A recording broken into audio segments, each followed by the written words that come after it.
I roll up to the Calypso Cafe. I think this is like the week, like the first week of January, right? I think the first time we met, it was cold, the sun was out, and I get there early because I feel like I got a little, I got a little bit of making up to do here. I'm already probably on the bad side of these total complete strangers. They're here thinking that this coach is going to help guide them to the Ironman finish, and he totally like is unorganized and lame ducks it on the very first visit. Now he's here. He's got some work to show up early rolls up this flashy Harley like motorcycle. I'm like, dude, It who is was not. this? Black helmet, leather jacket. I'm thinking, is this really one of the guys I'm about to work with?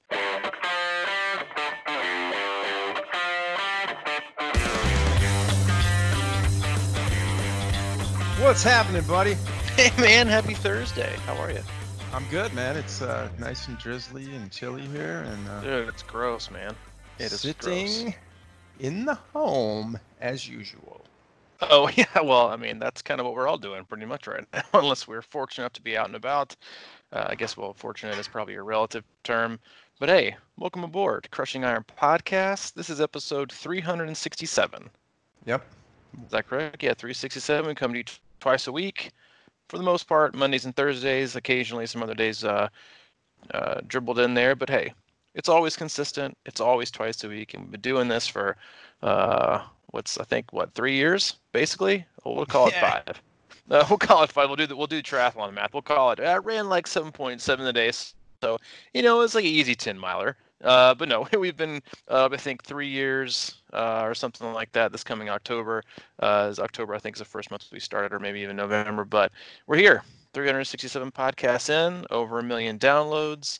We have a wonderful closed Facebook group. It is kind of the polar opposite of many of the online forums and Facebook groups. Is full of honestly just a bunch of really good people. Their experience. We got Ironman champions in there. We've got beginner athletes who haven't even done their first triathlon, and for the most part, everyone's very willing and kind and generous to give you their thoughts.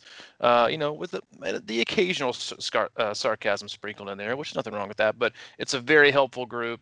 You should always be. You always feel comfortable saying whatever you want to, asking whatever question you need to. You'll get a lot of thoughtful answers. But that's where we are. It's what April 23rd, 2020. The I Dolphins have have 3 no draft idea. picks tonight, and that's a Oh, good thing. is that going on tonight? I'm psyched. I'm a little bit psyched. I'm not gonna lie. If it's your first time listening, this is gonna be totally irrelevant, which is also the first 10 minutes of our podcast usually. But I'm a diehard Dolphins fan. Obviously a gigantic glutton for punishment. I've been resilient since the day I was born, being a Dolphins fan, even the early Marino days. But yeah, we got 3 picks tonight, and I'm pumped. I love our head coach, and I like to see kind of the direction of where we're going to go. Early indications were that obviously everyone wants to take a QB, in the first couple picks. That's the hot thing to do always because it's flashy in the moment. But as I think we've seen Bad for, decision. yeah, it is. It's always not always that's a lie, but traditionally it's a huge risk to average to decent reward. And so like the first the basically late March, early April, it was all, are they going to choose Justin Herbert from Oregon, or are they going to go with Tua from Alabama? But he's got all the injury question marks, and now I'm kind of pumped. They're talking about trading up from 5 to 3, which is this is the most boring thing ever for most people, to get an offensive tackle. Oh, you're gonna go for To another go Badger, to huh? go offensive no, to go offensive tackle. We're gonna go. I think they're gonna try maybe get an offensive tackle from Georgia, and then maybe try to get another quarterback down the road. But we're probably going to end up with a Badger. I see a lot of our later. I think with the 25th pick as well. We have 5, 17, and 25. And a lot of mock drafts have us taking Jonathan Taylor out of the University of Wisconsin. Hey, you guys have been doing good with Wisconsin players down there. I know we have, but hey, anyway, enough of the Miami Dolphins, as we've already lost 95% of our listeners. I'm Coach Robbie. That's Mike. We've been best friends for 7 years now.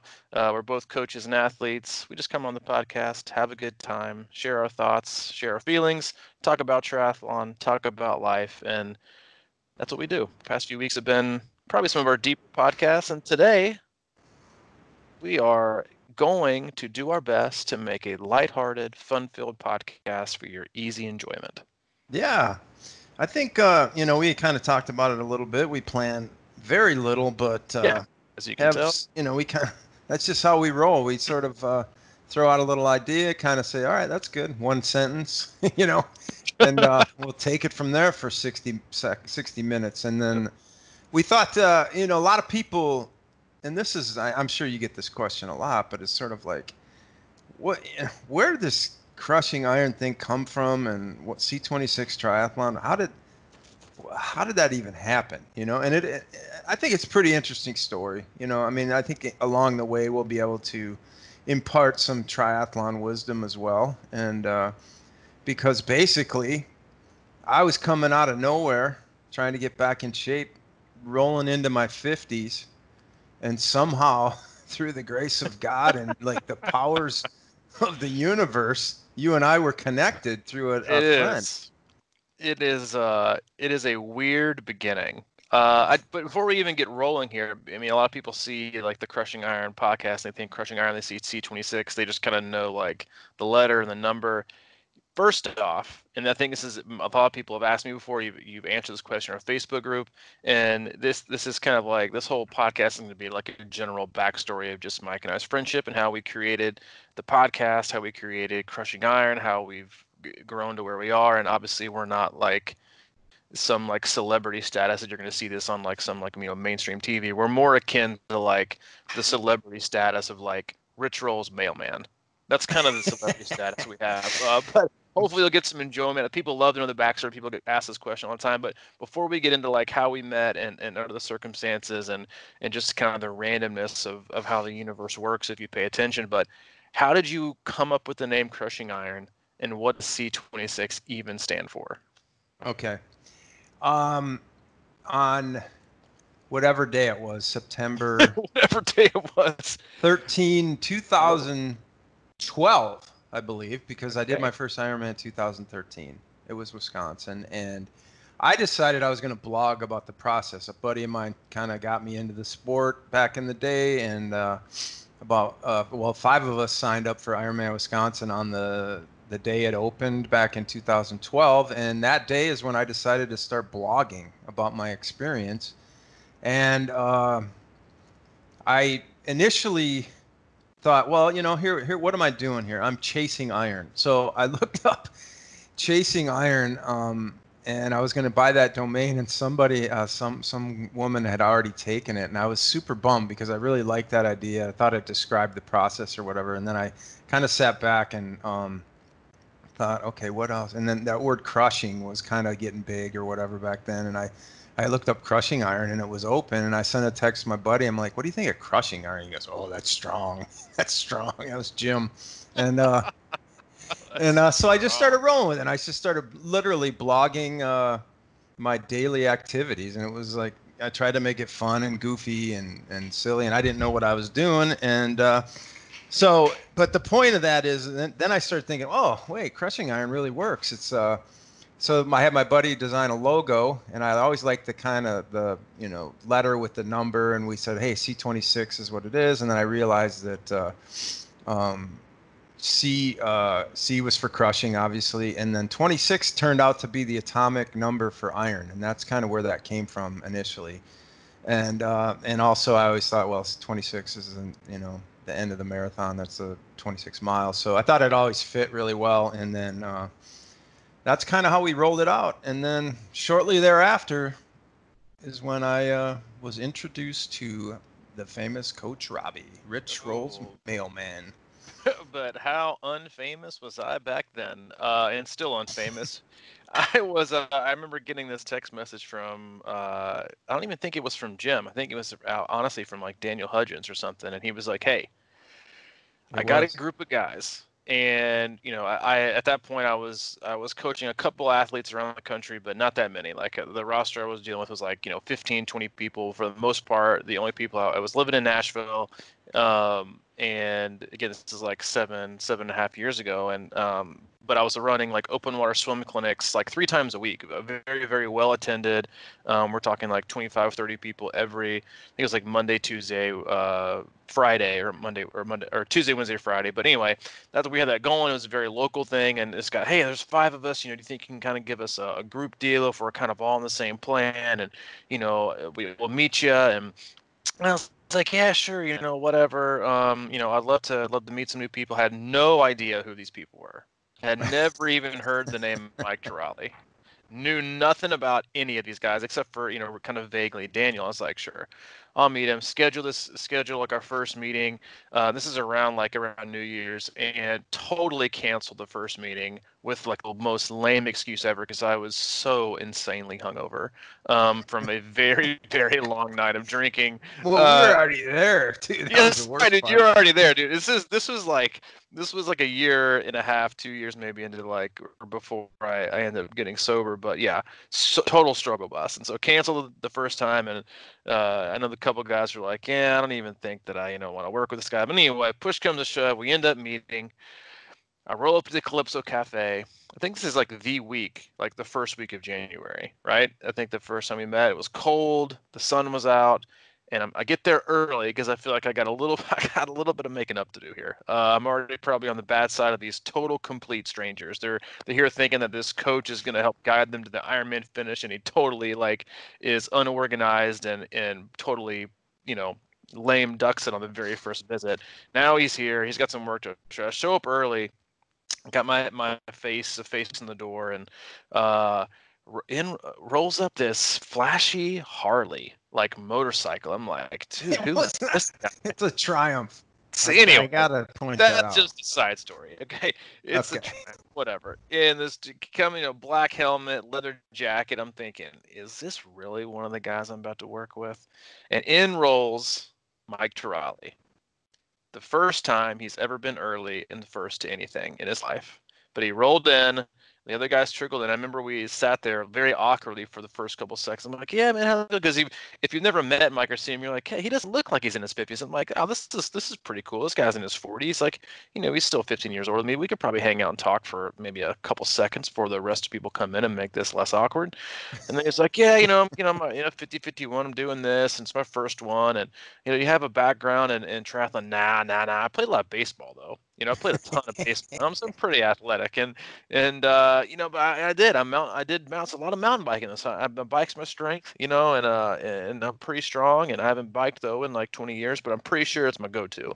And so and then obviously the rest of the guys roll in, and obviously I'm making some of that shit up, but that's pretty much how kind of it went. But it was just like I didn't have an instant connection with you right then. After we met, I was kind of like, yeah, this could be kind of cool.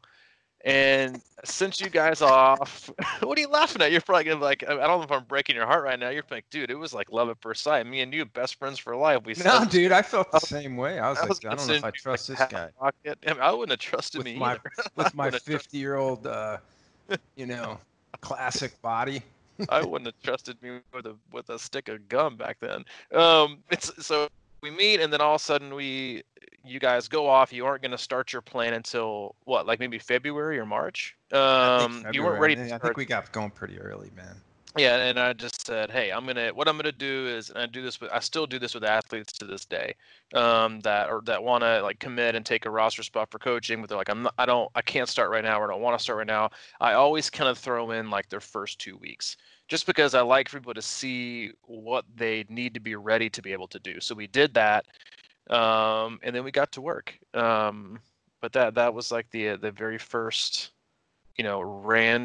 totally random meeting that was the first day, and this is now. But it was definitely the most random of occasions, and it's kind of interesting to think of like if I had said no to taking people on, or if you guys had been like, I'm not like sticking with this guy, I'll go with another coach.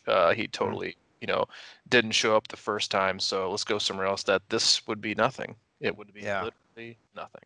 Well, I did, you started posting workouts, and I was training for my first Ironman. I had no idea what was going on, and I had a million questions. I was one of those guys, and I think slowly but surely we started connecting because of the types of questions I asked you, and it's sort of like it was sort of like the beginnings of this podcast, right? It was like, like, hey, if I decide that I want to do these weird, like, like I would go into these, like I used to do this for baseball. Do you think that would translate into Hmm. cycling or whatever? And I think that while part of it probably annoyed you, I think you were kind of interested on some level and kind of curious about the potential of different things. But as that summer rolled on, now it must be stated that I was in this phase of changing my life and wanting to get sort of out of the party mode and kind of grow up as a guy getting close to 50 at the time. And I was like, all right, I got to get in shape or I'm going to lose it. It's like you only have so many chances as you get older, and if you let it get too far out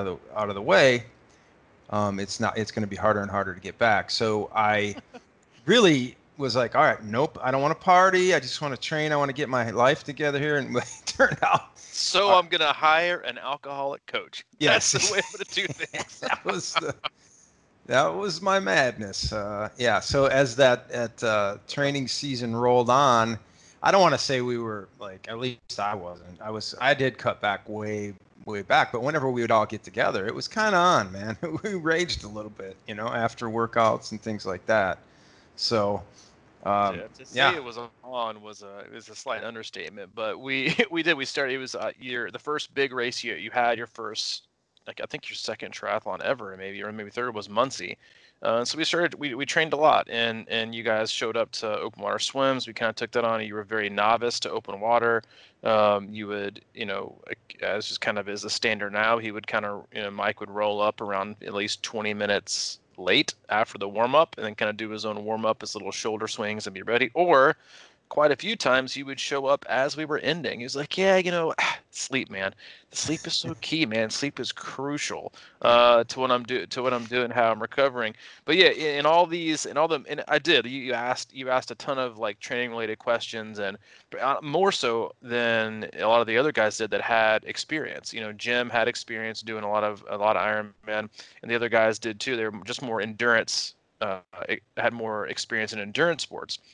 He came from more like a raw athletic background, which has its benefits and its takebacks. And you always question things. And one of the things I love about coaching is there are always kind of ways to like figure not necessarily brand new things out, but tweaks that you can make here and there. And you definitely challenged me in that way. And then I could kind of see glimmers as we got started. I remember this one night we were all out at Three Crow, which is like our standard meetup spot to all have some beers after a run or just for the heck of it, with a couple other people. I do have to say, in the middle of all this, I ended up meeting my wife, Allie, at this same Yep. place in Three Crows. So it's as much as it's totally like a dive bar, I wouldn't set foot there the rest of my life, anywhere ever again. I did meet my wife there and my best friend. So there's don't rag on people who meet people at bars that can't work out. It was an interesting period in my life. Obviously, Allie and I are still together. We have Hayden, but I remember one night we're all together, and then somebody, I don't even think in like the you called yourself like the Fab Five, were like put me on the spot and was like, all right, it was Jeff. Jeff's like, hey man, Jeff Stokes. He's like, all right, I gotta start ranking people. I want you to That's right. rank right here, right now, in front of these five guys. Who do you think is going to have the fastest time? And I'm thinking, all right, great. These guys are paying me money. They're all here right now. They're all friends. No matter what I say, it's going to cause some like dissension among the ranks, either between each other or with me or whatever. And I remember I was thinking through it. And I already kind of knew what my answer was going to be. And to me, it was easy. Even though a couple of the guys had already done multiple Ironman, I just knew after a couple months. I said Mike's gonna have the fastest time, and they were like, you can go to hell, because you were this They all you were. started laughing, They all started kind of. laughing. They're like, he's in his 50s. He's never done one of these. He's just coming back from like basically like less than a year. He had like gone from like couch to 5K. So basically one of the guys in the group of this Fab Five group that I was friends before even meeting Mike was the guy that coached Mike. Is this correct? Like Jim helped coach you from couch to 5K, which was Yeah, like for less than sure. so it Yeah. was less than a year to you signing up for an Ironman. And I looked Jim in the face and I was like, yeah, well, the pupil becomes the master. And called that shot, and obviously I was correct. But we went to Muncie, and I think our connections continued to grow. We had a lot of similar interest in team sports, which the other guys kind of didn't. We talked football, and then we'd end up on rides and stuff. I think one of the days that for me really kind of like solidified our athletic, like coach athlete friendship and connection was that day on the trace in the rain. Mm. I had set out with early. I mean, this is like even back in like my heyday when I was like drinking way too much and I hadn't gotten sober yet. I was still making it to the trace at like 6 a.m., 5:30, getting ready to ride, and I'd show up and we'd all got riding. And we were like, Mike will probably catch us on the back loop. So we'd go out and do this loop. And I told Mike, I was like, hey, go out there today, do at least like 60 to 65 miles, and then, and then the day. And so we're doing this out and back, and we catch up to Mike, and I kind of roll up to him, and again, you would only ever do this with cycling because it's so safe to do. Because if you get hurt, you get hurt, and if you're not hurt, as in like, you're getting physically hurt, but if you're like in pain, as in like your quads and your legs are just kind of toast, you can make it without hurting yourself. It's just going to be a long day. Plus, if you're in a group, you can just hop on the back of the train and basically draft your way all the way back and be fine. And there was, I think, that day I think the Mittens were with us. There was like this maybe 7 or 8 of us. It was a pretty strong group. And I rolled up to you and I was like, hey man, how you feeling? And you were like, yeah, I'm pretty good, man. I'm feeling pretty good. I was like, good. We're going to 110 today. And you were Mhm. like, excuse me? I was like, Yeah. yeah, hop on the back. And we ended up doing, I think we'll ended up being close to 115, 120 miles on the trace that day. Mhm. And the whole way back, if you've never been on Natchez Trace Parkway, it's incredibly hilly the first little bit. It's perfectly paved roads, no stoplights, no stop signs. It's a designated bike path. It's the most beautiful place to ride. It's a straight shot. And we were just pace landed out there and then turned around into this just like epic monsoon. It was Um, brutal for you, and dude. like it was like crashing lightning, and it was like we can either pull over and try to find an underpass, or we can just pace line it in the pouring rain, which is like a big triathlete no because they don't think most triathletes can handle over shit. And so we hop in this, and then we blaze back, and it still for me is one of my most enjoyable, most fun experiences I've ever had training and I've ever had in triathlon. But that's one of those days that really sticks out to me. Yeah, it's definitely one of those types of days where at the time, you're kind of like, oh, this sucks. But if you have a good vision of the future of it, it's going to be one of those memories for a lifetime because you're right, dude. First of all, I think my longest ride at that time was like 70 miles or something, maybe. And you threw the old 110 or 120 on me. And you know how I was. I was just kind of always shitty back then, a little bit, like with riding and I just I hate I had a love-hate relationship with the trace. I was kind of always that guy who was like in my mind I'm like, yeah, I don't need to keep going further because I know I could probably go further, but I didn't really want to do it because I just didn't want to do it. And that particular day you kind of hooked me in and I just got on board and thankfully, I mean honestly, because that was we were getting fairly close, I think, to the race, maybe a month or so or two out or whatever. And that was one of those moments that sort of put me over the edge. It's like, all right, now I think I got this. I mean, if I can do that, so I think that those are the key moments in training sometimes, especially if you're just starting, because we always talk about how, that entire summer for me was like every other day was a PR, like as far as going further and doing new things. And it was just sort of this crazy escalation up to that Ironman distance, and I mean, it went slow, but it was like, one day I'd run a 10K or like 5 miles off the bike or something. And I'd be like, man, I never even did that before in my life or whatever. And then it was just sort of this succession of a lot of those moments. And yeah, that particular day gave me the confidence, I think, actually, that I could finish an Ironman coming up And in 2 months. yeah, I think it was. I think it was about 2 months out. And I also remember one night, obviously after a little bit too much vodka, I think, absolutely ripping into you via text message that you were totally wasting your potential. Do you remember this? Yeah, I do. Yeah, uh, he laid it out, man. I did. I laid it out, and I was like, yeah, better time than that. Like, everybody else is drunk, dialing and texting. Like, let me find one of my athletes and just rip into them. But it was sincere. It was like, hey, I think you have all this talent. You have this ability to do this thing on the very first shot after basically turning your life around in your 50s and losing all this weight and then doing a 5K that, I think you're wasting it. And so we go through. It was an interesting. It was all just interesting year. Obviously, it was what 7 years ago, 6, 7 years ago. But just the whole year, and then we went to Muncie, and I think again, this is like one of my best like all-time call shots was. And I'd rarely ever do this anymore. I used to do it all the time. I rarely do it more. But you were like, hey man, what do you think? What do you think my time's going to be? And I think I called your time that day down to the minute Yeah, you did. of what you're actually gonna do. But you ended up doing really, really well. And I knew after that, when you basically just toasted the rest of the guys that were in your little Fab Five group, that I knew that as long as everything went okay at Wisconsin, you were gonna do well. Mm-hmm. Yeah, you did.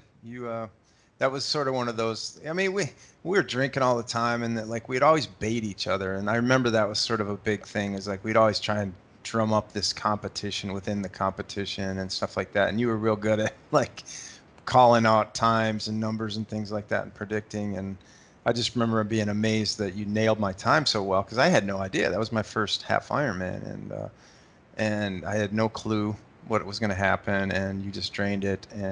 But then I remember thinking, man, was I racing to that number? Could I have done better? I was like, so, and then we got through. I mean, I don't know if you want to go through Wisconsin because I think that that was obviously a big day, but then we can also kind of get into like the evolution of the podcast because I always find that super interesting still to this day. That it's just amazing to me that it's really turned into what it's turned into, and like the early days of camps and things like that, and meeting all these cool people and whatnot. But, Oh yeah, I think one of the most interesting parts of it, and we'll jump ahead, is that obviously in the middle of all this, we'd go do it Wisconsin, and or you go up there, you doing it. I come up there with Allie, and this was like almost 2 months, a little before 2 months to almost 2 months of the day before I ended up going to treatment and getting sober.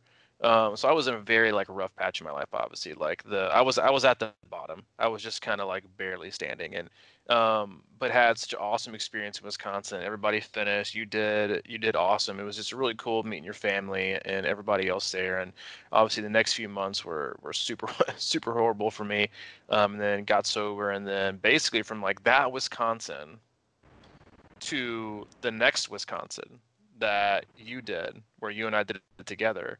That we had so many things in our life like happen in between there. I had so many rough patches from getting sober, and then you were the best man at my wedding. Allie and I got married. We moved from Nashville to Kansas City. In the middle of all this, like we'd always have these conversations, like we are right now.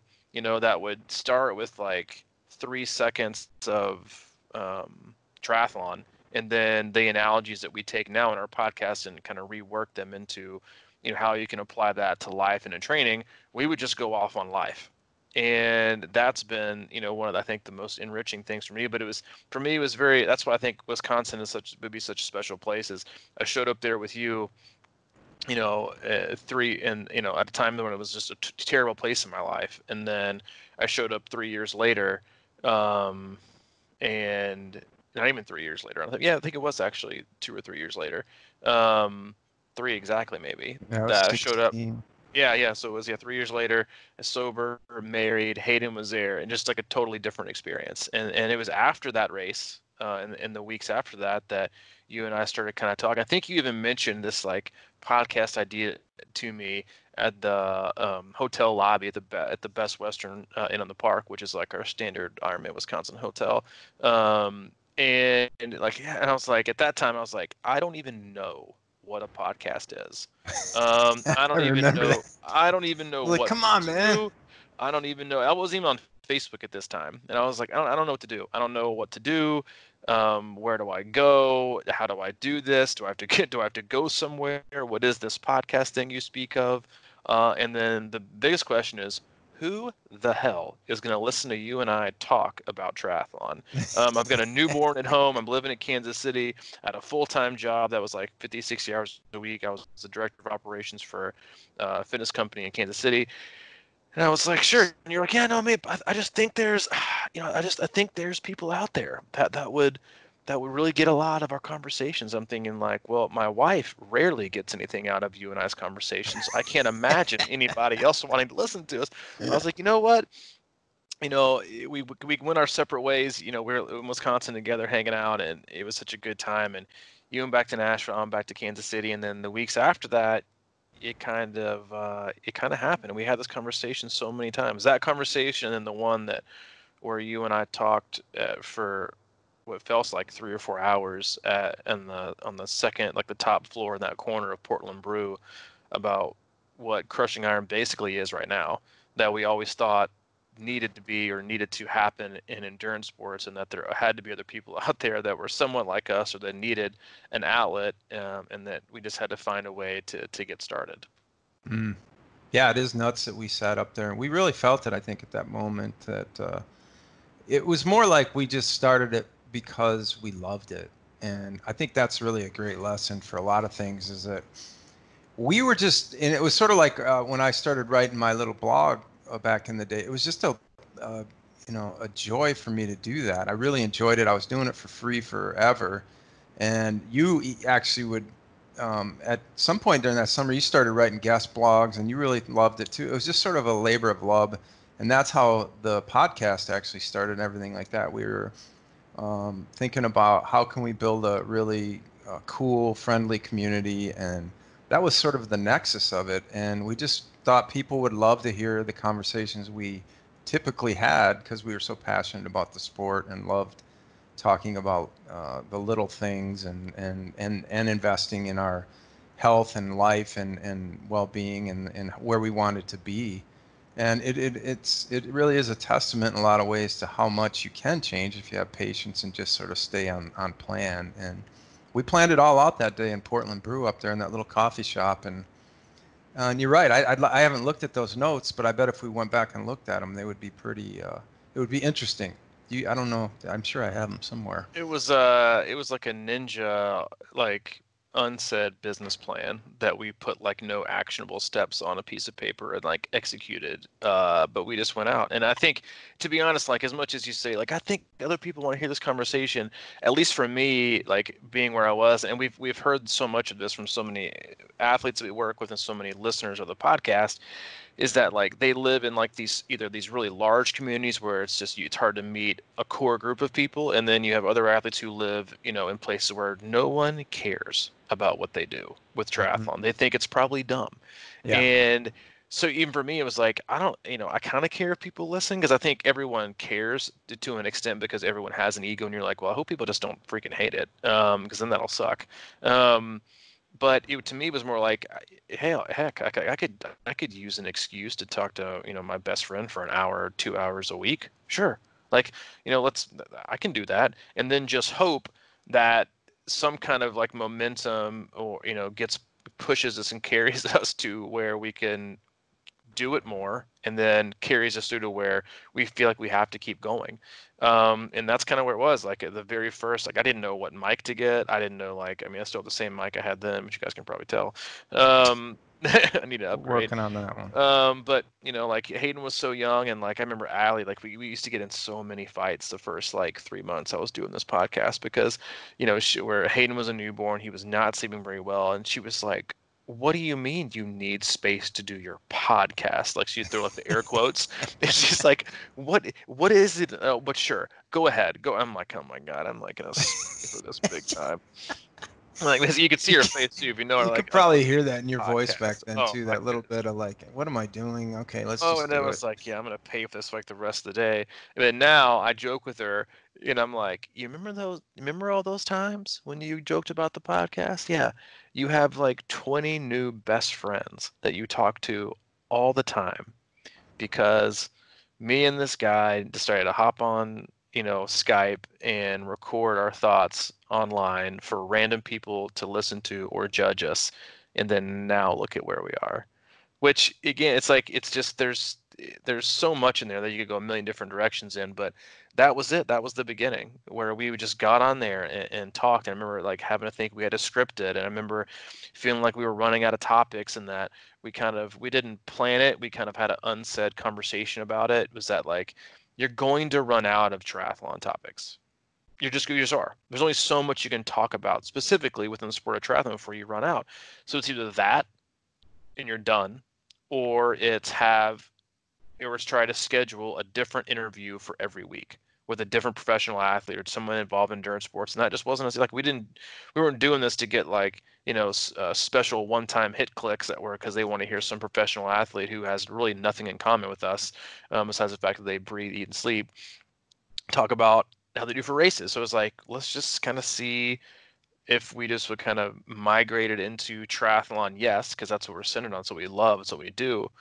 And then also to talk about life, because that's where our conversations always went. Anyway, and that's to me, as like not even the same category really, of meeting so many awesome people and have these people as like the best friends in my life, like as families and their kids, like involved in my life and Hayden's life. But it's the fact that we never wavered on that fact of we can talk about triathlon and we can talk about life, and then that's okay. Yeah, and then yeah, because then people started saying that, right? That was one of the things they loved most about it was that, what if you want to call it like our vulnerabilities or openness or whatever it is, and we got to obviously give Ali credit because I think you told me this at some point.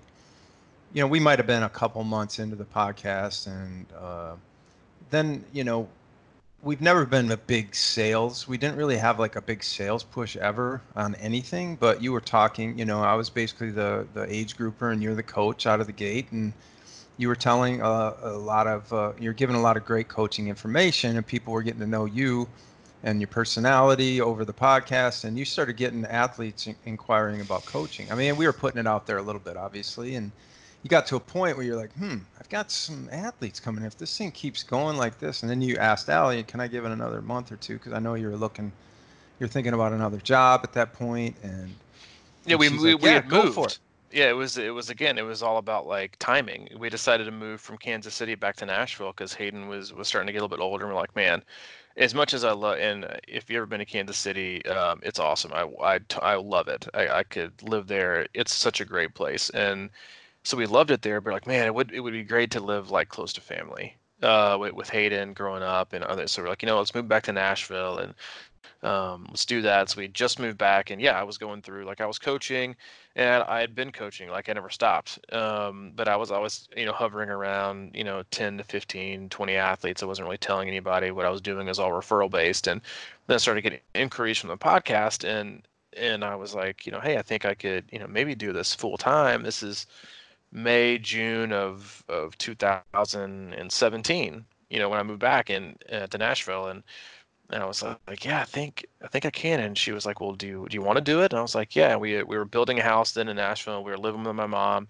until our house was ready. And I was like, well, we got a little bit of flexibility now. You're the one making all the money, working for Vanderbilt. You're my sugar mom, baby. You just tell me what to do and I'll do it. And she was like, just go for it and give it a whirl. And I was like, all right, we did it. And that was May. And not even 30 no well not even 3 months later we had our very first camp in Nashville. I think we put it out there in the closed crushing iron Facebook group. That's still that at that point was like 300 or 400 people, and now it's like 3,000. I was like, hey, I don't know, would anybody kind of be interested in a camp? And it was a couple people were like, yeah, oh, for sure. Which, was like, that's sales. Like everyone's, oh, I definitely want one. And then you're like, well, when push comes to shove, are you really going to purchase one? Uh, Mhm. and usually it's like, no. And so we're like, yeah, you know what? Let's do it. We live in an unbelievable city that has great locations. Anderson Road Beach, which you and I were incredibly familiar with.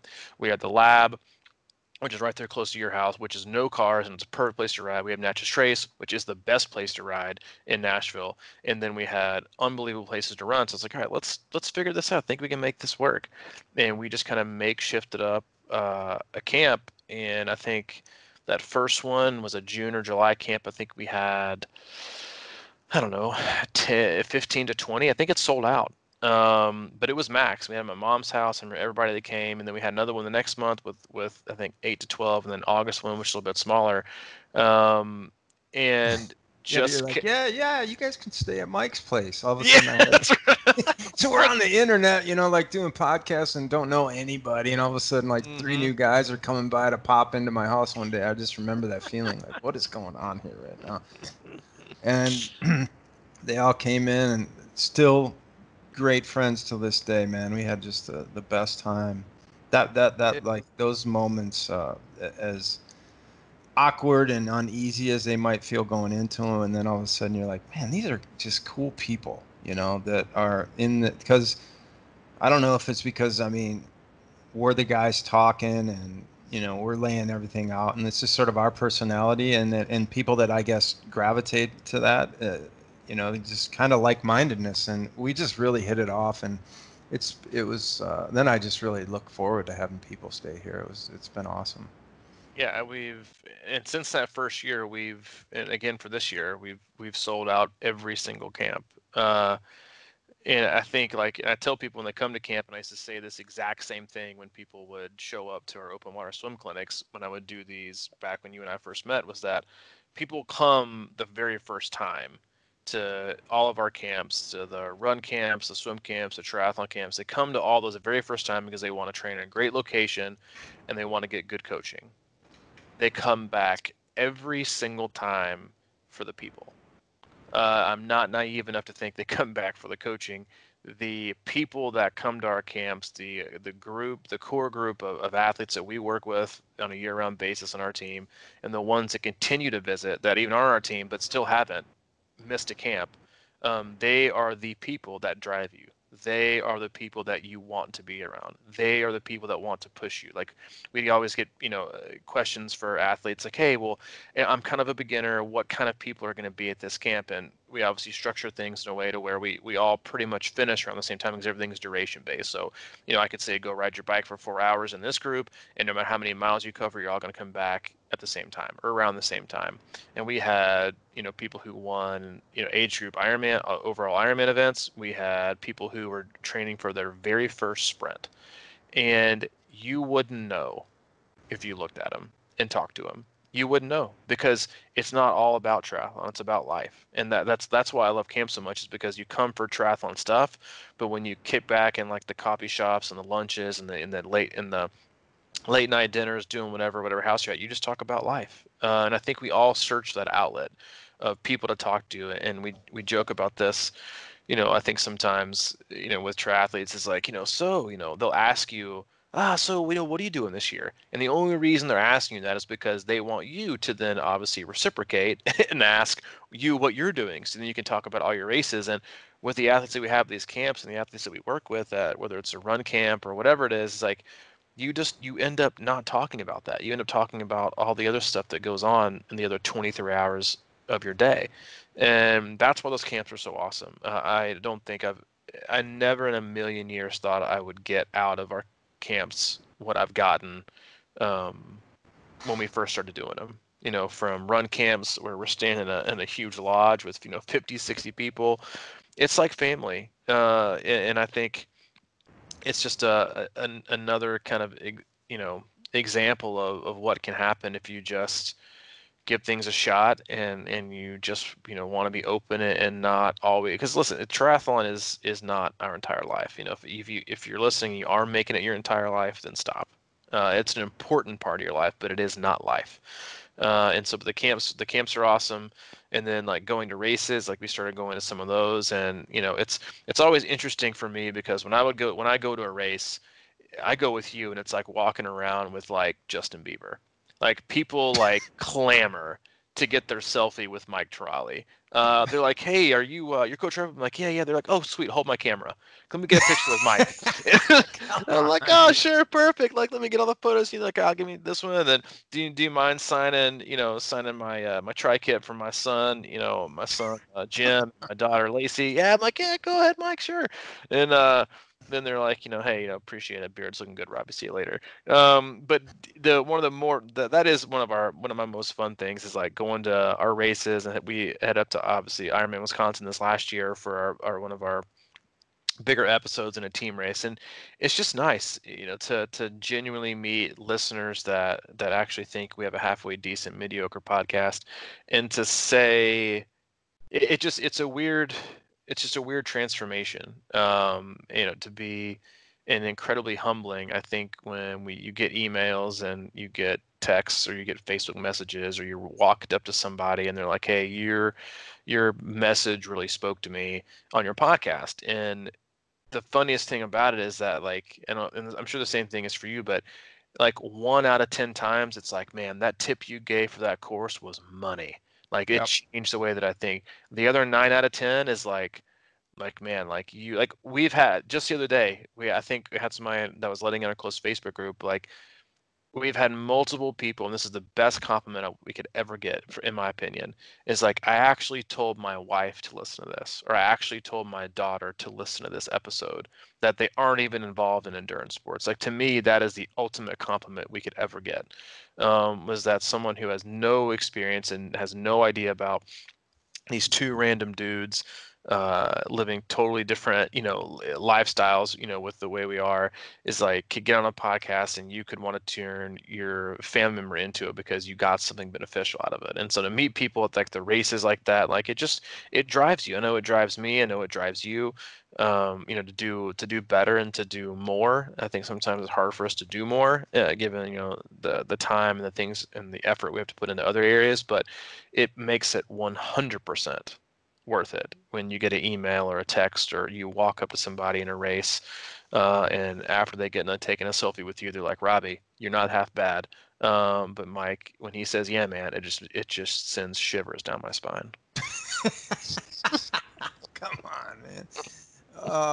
You know, yeah, I love what you said there, and I mean, when this whole thing to me is like it is about the changes we've gone through and the ways that we have just looked at life differently and followed that path. You know, there's a saying, what's it's called, scratch your own itch, and that to me means like that's why the podcast started, is because we didn't really feel like there was anything out there that we wanted along this line, so we just did it, and we did it that way, we did it our way.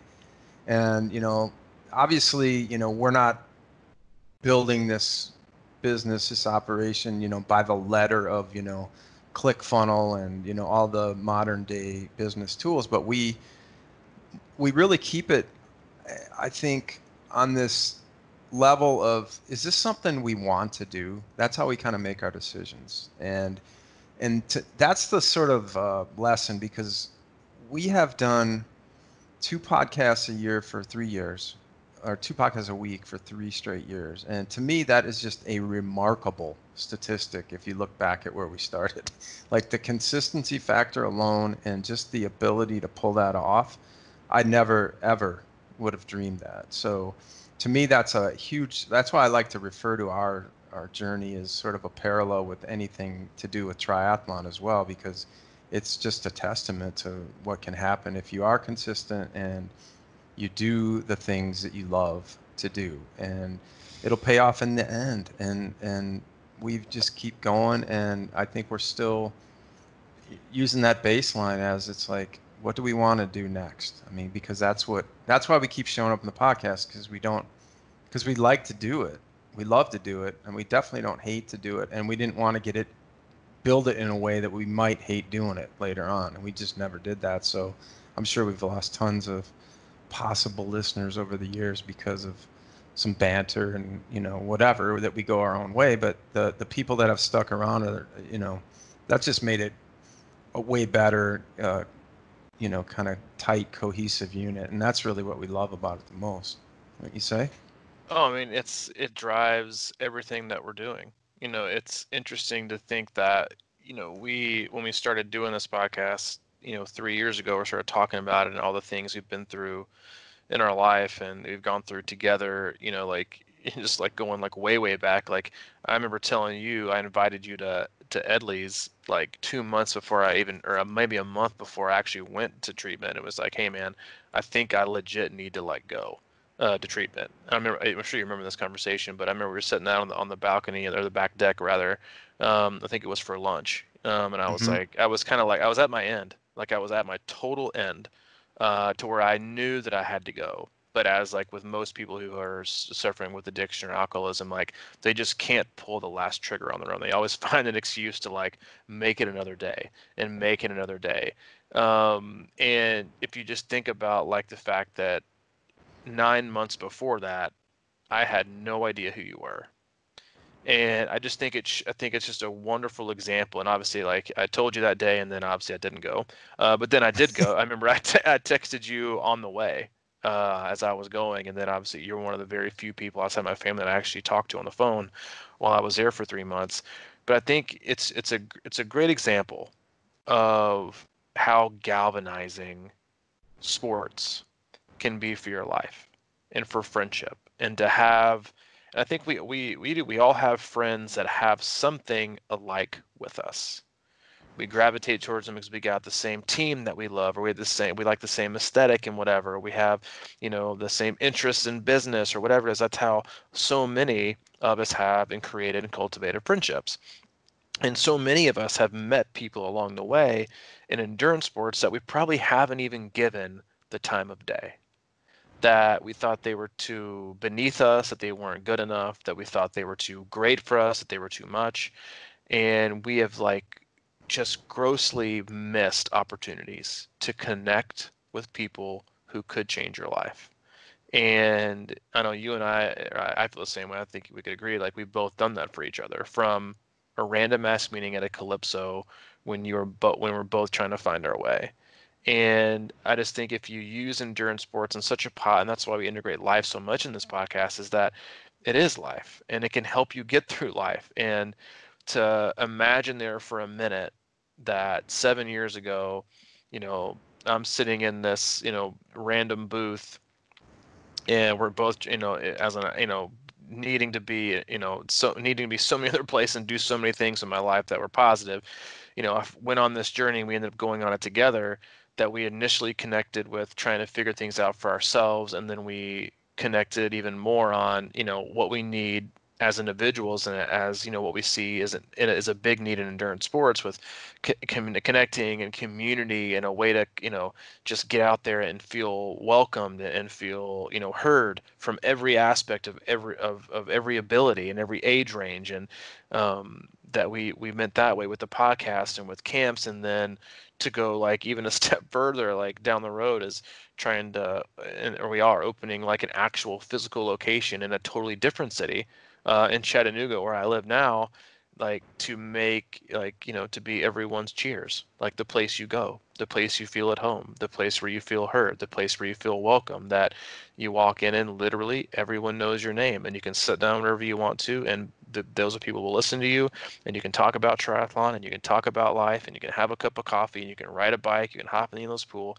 you can do whatever, but it's home. And it is your extension of kind of like your third place, like the Starbucks model. You got home, you got work. That's our model. They want that to be your third place. And the podcast for us has always been that third place. We've had our home, we've had our relationships, me and Allie, and then this is our work, but it's home, for us. That we feel at home when we do this podcast. We feel at home when we're at our camps. We feel at home when we're doing these Zoom meetings like we did yesterday. And I was joking that our next one would just kind of be more of an ad lib. Like I had more fun yesterday, the last 15 minutes of that, just like shooting random talk with the athletes, than I did like the whole first part of it. It's just it's connection and it's community, and I think that's something that we all need. I think it's hard to wrap your brain around, and I think it's hard to convince yourself that it's possible when you don't see someone or you don't live next to someone, that you can feel a connection and you can feel like a team when you have people scattered all over the country, all over the world, that you can feel some sort of common bond and a common thread, that is, you work hard, you be consistent, you be a good person, and you treat others the way they should be treated, and that's it. And I think that's the essence of what we want this podcast to be. I think it's the essence and the core of what you and I were trying to find in ourselves, at that beginning, and to just have it ebb and flow. If we had planned it out on paper, we would have totally screwed it up. It's like we would have if we had tried to like control what we did from the outset, and we tried to go a different direction. We had to do this, and we had to do that, and we had to get sponsors, and we had to have ads, and we had to capitalize here, and we had to monetize this. Like we'd have totally blinded ourselves to where we wanted to go, which was just to connect. In a world that can be super isolating and incredibly lonely, like you can do that, and you can. And the other like favorite, I'll shut up here. The other favorite compliment that I love about our podcast, or that we get from our podcast, is when we get the ones that's like, I just feel like I'm in a room talking with two people. That to me is like, I know it's like probably the opposite of what anyone else wants to have as like a compliment on their podcast, but to me, that means the world, because it means that we're hopefully delivering this in a way that feels super inviting, super relaxed, and that anyone, no matter age, no matter ability, no matter what you want to do with any endurance sports, where you and I are here having a conversation, and we welcome you to pull up a chair. Absolutely, man. And just quickly, the secondary part of this message that I always like to get across is that while you were struggling with drinking back in the day and went through recovery on that, my struggle was really, there was a lot of struggles I had. I mean, I had my problems with drinking at the time, and just getting caught up in sort of the wrong directions. But the main thing for me was I was in a job really that I just hated, and it was really numbing me down and taking the life out of me for so long. And I guess my message is that, you know, just follow your passion, follow your dream, simplify your life, and go after it and let it unfold. It is the one life you have, and um, it, go for it, and just find some inspirational people around you, and just stick with it for a while, because the stick with it part is everything. And it really applies to training. I never thought I could have done anything like this, but somehow I stuck with it, and now I'm at a place where uh, I feel like anything's possible, uh, and I want people to think about that in their lives, because this has really been a time when that this kind of stuff can really crystallize when you're sitting at home a lot and you got a little more time on your hands and things like that, and you realize that you can live a little simpler, and the simple pleasures in life are valuable like that. So find your passion and follow it. Right now is a great time. I know and there's and and don't waver. yeah. I think that's the biggest thing, is don't waver. If it feels, and I think we all fight this urge sometimes, like with it's a battle between what we feel is right and what our ego like just totally wants. And I think we've had most of these conversations, like we've had like, I think sometimes an ego driven conversation before. Usually they're in person, like coffee shop, whatever, like, yeah, we could really do this, and we talk about it deeper and further and do details, and then we always come back to like, nah, that doesn't feel right. Yeah. Let's just stick with what we're doing. And I think we all have those gut feelings of this feels right or this feels wrong. And I think our ego is or can be so overpowering and so strong and so divisive that it can just totally drown out that voice of reason that forces our way into bad situations and times that we just can't win. But if we just kind of stick with our gut and like, I don't know, this just like it just feels right. And then don't overanalyze it, just do it. If it feels right, it feels right in your gut, feels right in your heart, just go with it and just stick with it. No matter what anybody says, no matter what anybody thinks, go with it. And things will work out. I think we obsess so much about being in control, and we have to control this. Like, I don't know about you, but if the last 3 months or a month and 30 days or whatever has taught you anything, it's that you have no control. Zero. And you can't predict anything, because nobody could have predicted this 2 months ago, 3 months ago, whatever it is that we'd be in the situation we are now. So go with your gut, and things will work out. And if you just take your hands off the wheel and just let it go, just follow your, they don't have to be like some like crazy dream that's like we're trying to go David Goggins here, but like if you feel it in your gut, go for it, and just at least see what happens. And the most important part, at least just see it through. Don't pull the plug early just because you get scared. Don't pull the plug early to see if you feel it in your gut, stick with it, and then see what happens. Well said, buddy. Well, this has been nice. I enjoyed this. It's sort of a, I don't know, a little chance for us to reflect, and that's always fun. That's always a good time, man. And hey, if you haven't and you're looking for another good time, no, I'm not giving out Mike Torelli's cell phone number. I'm talking about our podcast or talking about our website. It is you can hop over to C26Triathlon.com. It is our one-stop shop for all things camp, coaching, and community. It is also where we house our ever-expanding online hub, which is an incredible resource of videos, blogs, and everything that we, including my weekly Zoom chats and a couple other 100 videos that we've done. Right now, you can log in there and do either pay what you want. I think it's $9, $29, and $49 are the three options, and you can do that. And that's good till I think end of September, and that gets you access for I think an entire year. Is that correct? No, that No. goes through the end of September. Same. Yeah, same difference. End I of the mean, year, same I September. mean, we may fan it out End of to the November, depending Q3. how this It stuff. gets you through the end of the Q3 triathlon season. All right, enough said. Because Q4 starts in October. But check that out again. As always, we are incredibly appreciative to all of our listeners for sticking with us and giving us great. Just being awesome. If you want to, you can always email Mike if you have any questions, comments, or concerns. crushingiron@gmail.com, or you can always email me directly, c26coach@gmail.com. All right, buddy. I will talk to you soon, man. Hey, man. Go Dolphins.